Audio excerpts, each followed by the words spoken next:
Jangan beli mic macam ni ataupun mic macam yang saya tengah guna sekarang ni kalau anda gunakan smartphone yang menggunakan micro USB. Micro USB tu macam mana? Ni macam dekat gambar ni. Kenapa anda tak boleh beli mic macam ni ataupun macam yang saya tengah guna sekarang ni? Sebabnya yang ni dia cucuk menggunakan Type-C ataupun Apple cable. Jadi cuma dua ni saja yang support untuk mic, iaitu Type-C dan juga Apple cable.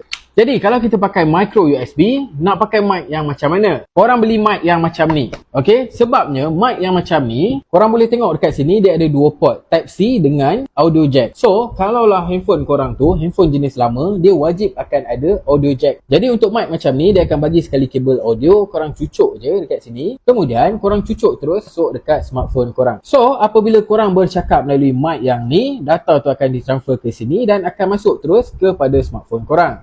Dan kalau korang pakai Type-C pun boleh je gunakan mic ni. Sebab korang boleh gunakan Type-C ke Type-C macam ni. Ataupun kabel yang panjang sikit Type-C ke Type-C juga macam ni. So sebagai contohnya saya beli yang ni sebab dia lebih kecil dan senang untuk kita nak masukkan dekat handphone dan dia tak bergantung. Ok, nampak? Cucuk je masuk dekat handphone kita dan dia boleh guna macam biasa. So basically mic yang ada dekat depan kita ni adalah mic yang lebih profesional. Boleh guna untuk handphone dan juga DSLR. Termasuklah handphone lama dan handphone baru. So korang boleh beli je adapter yang macam ni kalau korang nak gunakan dekat smartphone korang Type-C ke Type-C. Kalau korang nak cari Type-C ke lightning cable pun ada je, tak ada masalah. So guys, untuk smartphone lama gunakan mic ni confirm padu. Nak dengar kualiti dia? Komen kat bawah.